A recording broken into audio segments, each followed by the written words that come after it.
Bienvenue à tous. Donc, dans cette vidéo, on va parler d'un sujet qui constitue la base de la chimie et que vous devez le maîtriser comme il le faut. Donc, bien évidemment, je parle de la quantité de matière et la mole.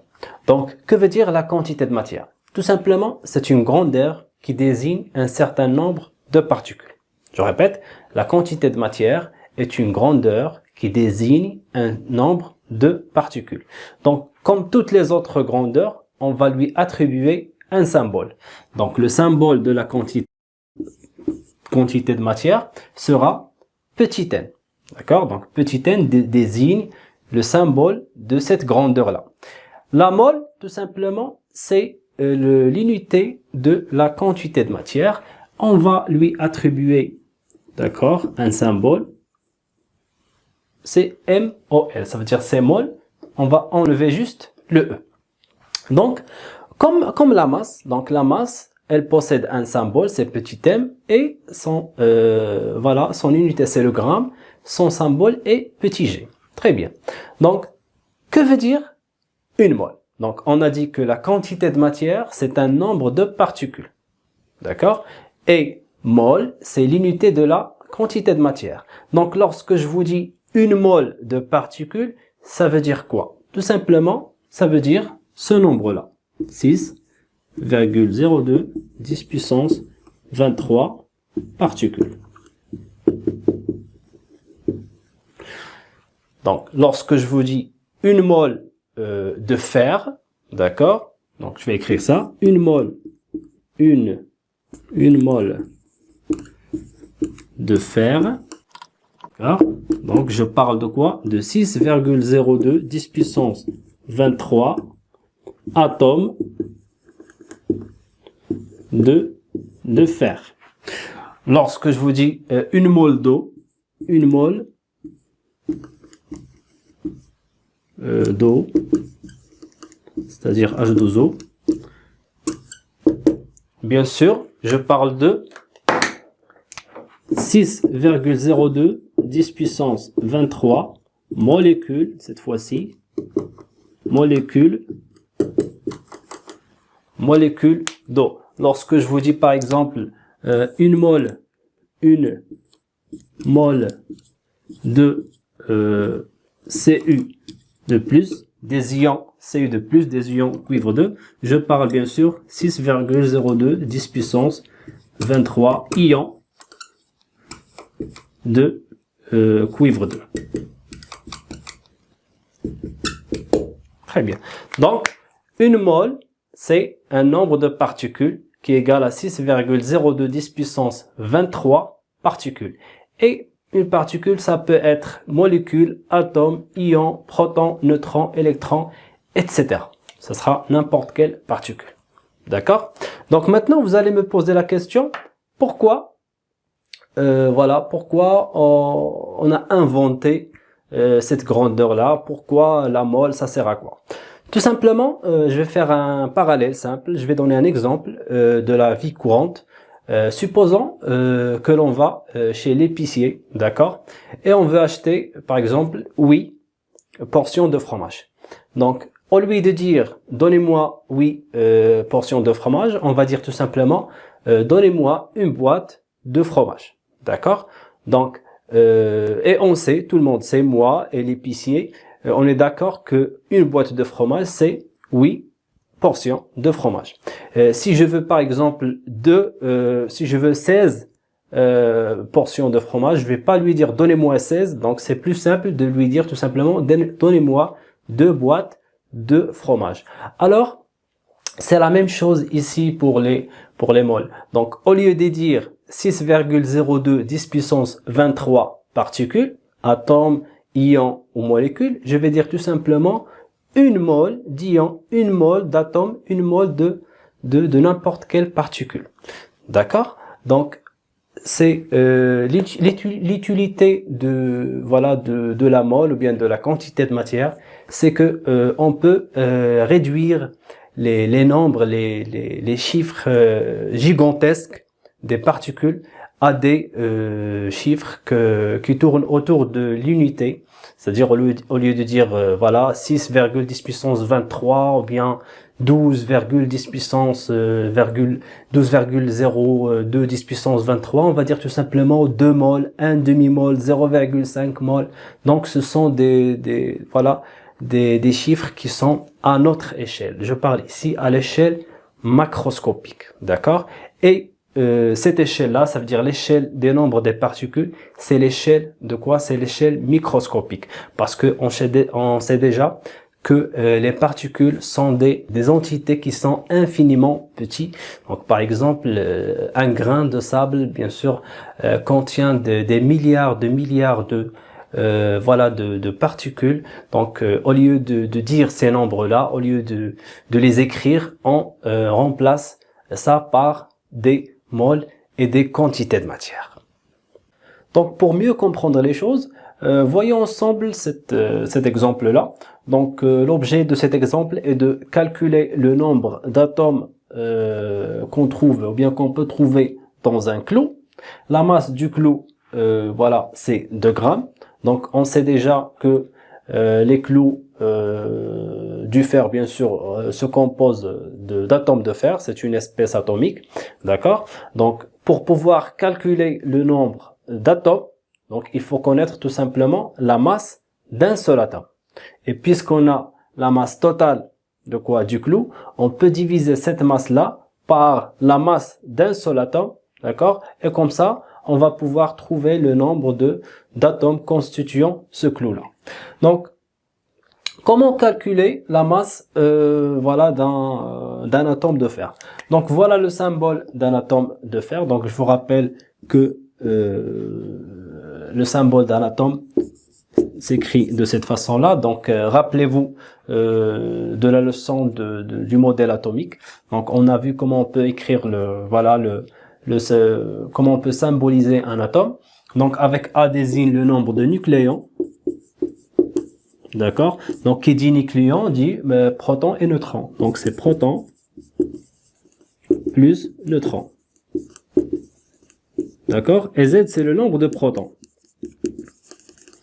Donc, on sait que les atomes se composent de nucléons, d'accord? C'est-à-dire de neutrons et de protons, autour duquel il gravite des électrons, d'accord? La masse des électrons, on va les négliger, d'accord? On a vu déjà ça, que les électrons ont une masse qui est négligeable par rapport aux neutrons et protons. Donc, la masse d'un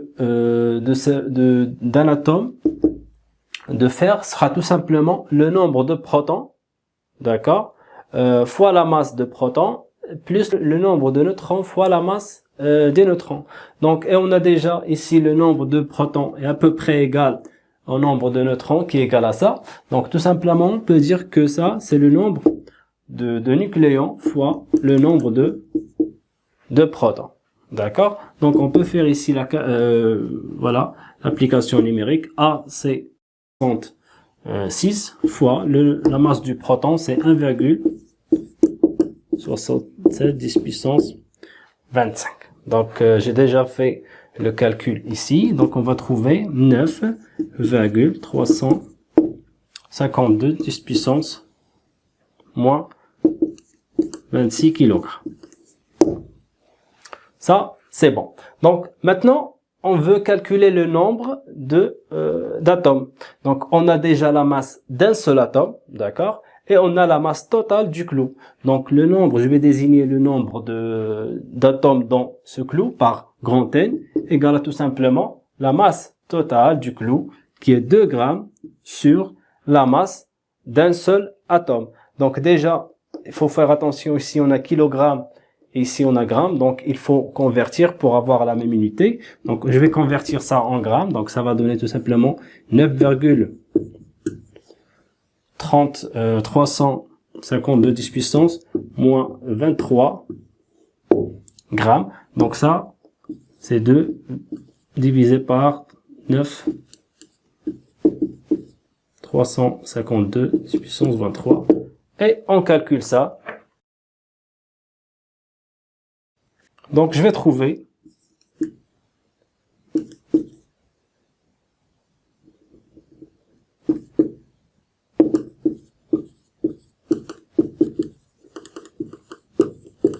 Donc voilà le nombre d'atomes de fer contenus dans ce clou. Très bien. Donc regardez bien ce chiffre-là. Donc c'est un chiffre qui est gigantesque. Donc c'est 2,14. C'est à peu près 214 avec 20 zéros derrière. D'accord? Donc c'est un chiffre qui est gigantesque. On peut pas à chaque fois voilà, le répéter en le disant on a 2,14 10 puissance 22 atomes. C'est pas pratique. D'accord? Donc le plus pratique, c'est de convertir ça en mol. D'accord? Donc, parce que on a dit que les mols, donc, sont des unités qui sont convenables, d'accord, appropriées pour exprimer le nombre de particules. Donc, comment peut-on, voilà, convertir ça en mol? Donc, on sait déjà que une mol correspond à 6,02 10 puissance 23 particules.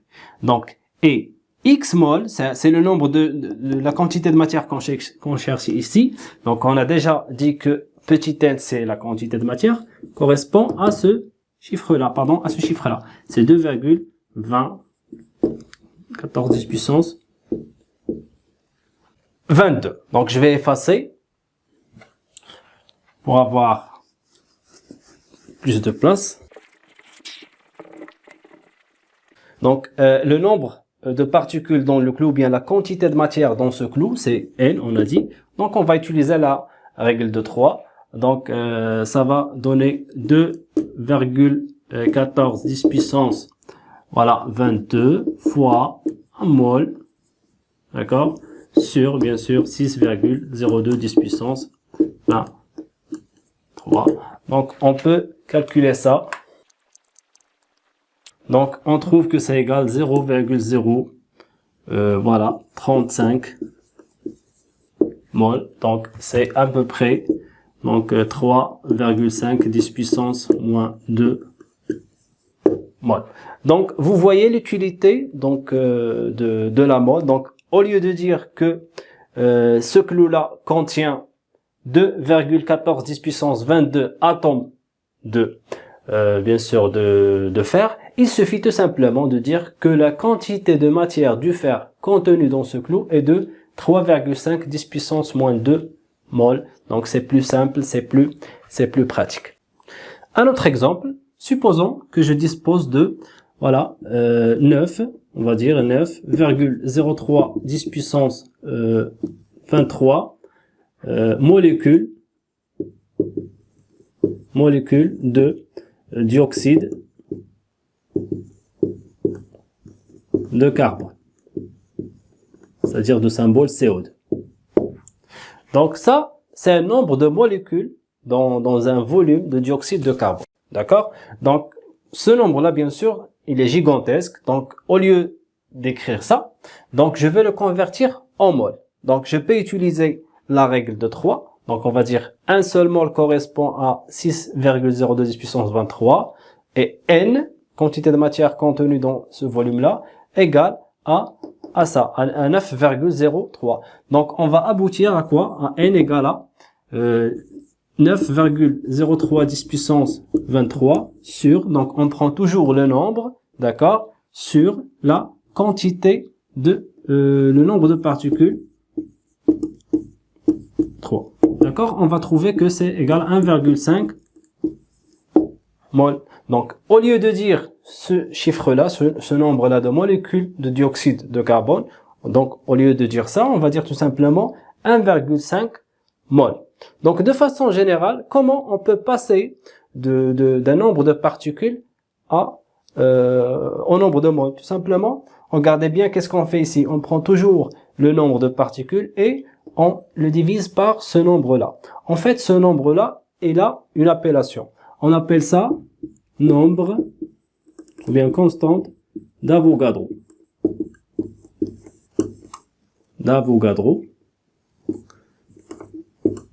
D'accord? Donc, en hommage au scientifique italien Avogadro. D'accord? Donc, N, de façon générale, donc, le nombre de particules, je vais les désigner par N. Et le nombre d'Avogadro, je vais prendre les deux initiales, N, indice A. Donc ça, c'est l'appellation de quoi? Voilà, de ce nombre-là, de 6,02 10 puissance 23, voilà, particules. Et avec cette relation que vous devez retenir par cœur, on peut calculer, bien sûr, la quantité de matière à partir d'un nombre de quoi? De particules. Je vous donne le nombre de particules et vous pouvez me donner, d'accord, la quantité de matière et inversement. C'est-à-dire, on peut chercher n ici, donc n, en isolant n, on peut trouver que n égale à n fois na. C'est-à-dire, voilà, vous me donnez la quantité de matière, d'accord? Vous me dites la quantité de matière d'un élément et je vais trouver le nombre de particules dans cet élément, bien dans cet échantillon, pardon, en la multipliant tout simplement par le nombre d'Avogadro qui est 6,02 10 puissance 23. Il se peut que l'un de vous me pose la question, comment on peut mesurer la masse, la quantité de matière d'un échantillon, ou bien quel est l'appareil de mesure de la quantité de matière? Donc la réponse est on ne peut pas, car tout simplement il n'y a pas d'appareil qui permet de faire une telle mesure. Donc, mais ce qu'on peut faire, c'est que on peut calculer la quantité de matière à partir d'autres grandeurs mesurables, comme la masse ou bien le volume. Donc le volume ou bien la masse, on peut les mesurer par exemple à l'aide d'une balance pour la masse et à l'aide d'une éprouvette graduée pour le volume. Donc comment faire cela? Donc on doit faire appel à une autre grandeur qui s'appelle la masse molaire atomique. Donc, la masse molaire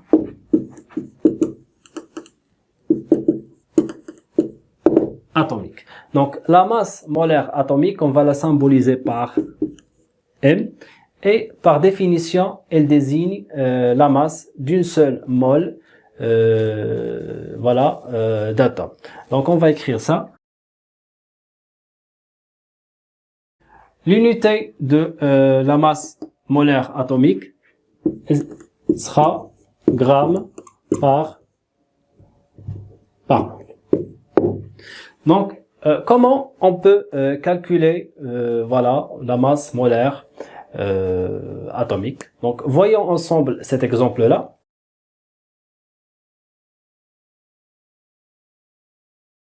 Donc, j'ai ici la masse d'un seul atome d'hydrogène et d'un seul atome d'oxygène. D'accord? Je désire calculer la masse d'une mole de quoi? D'hydrogène.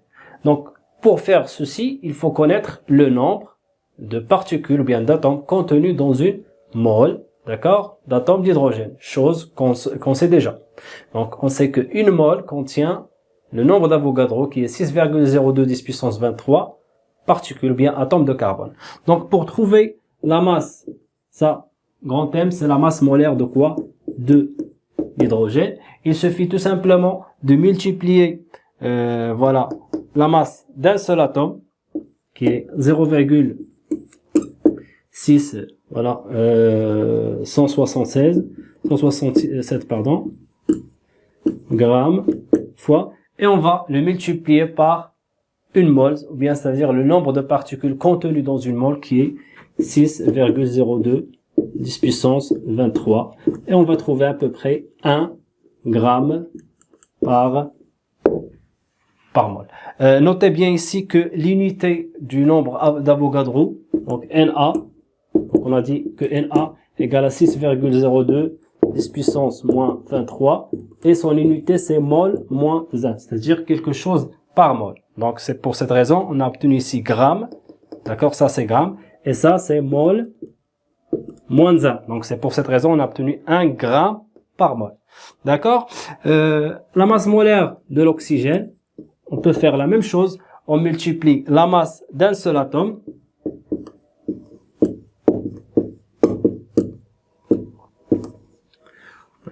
fois 6,02 10 puissance 23 sur mol moins 1 qui égale à peu près 16 grammes par mol. Donc Voilà comment on peut calculer la masse molaire d'un atome, d'accord? Mais on va pas vous demander à chaque fois de calculer la masse des atomes, donc ils sont souvent donnés, d'accord? Et on peut les trouver dans le tableau périodique des éléments. Ils sont inscrits, donc tous les éléments chimiques sont indiqués dans le tableau périodique avec leur masse molaire. Et connaissant la masse molaire atomique ou bien moléculaire d'une espèce chimique, on peut calculer sa quantité de matière en utilisant la relation suivante. Donc N égale M sur grand M. Donc ça, c'est une relation qui est très très importante. Il faut la retenir par cœur. Donc N, c'est la quantité de matière en mol. M, c'est la masse de l'échantillon en grammes. Et bien sûr, grand M, c'est la masse molaire en grammes par mol. D'accord? Donc cette relation nous sera très utile dans la résolution des exercices. Bien sûr, on peut chercher aussi la masse à partir de la quantité de matière. Donc en isolant M, on va avoir N égale à N fois grand M. Donc on peut calculer la quantité de matière à partir de la masse ou bien la masse à partir de la quantité de matière. Maintenant, certainement vous allez me poser la question, comment on a trouvé ce nombre-là, ou bien comment on a pu choisir ce nombre-là. Donc, tout d'abord, ce nombre-là, on le trouve dans 12 grammes du carbone 12. Donc, ce nombre, on va écrire, se trouve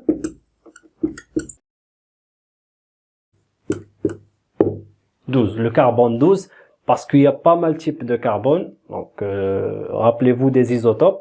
Il y a le carbone 14, le carbone 13, le carbone 12, etc. Donc ici, 12 grammes, cette quantité-là, 12 grammes du carbone 12 contient 6,02 10 puissance 23 atomes de carbone.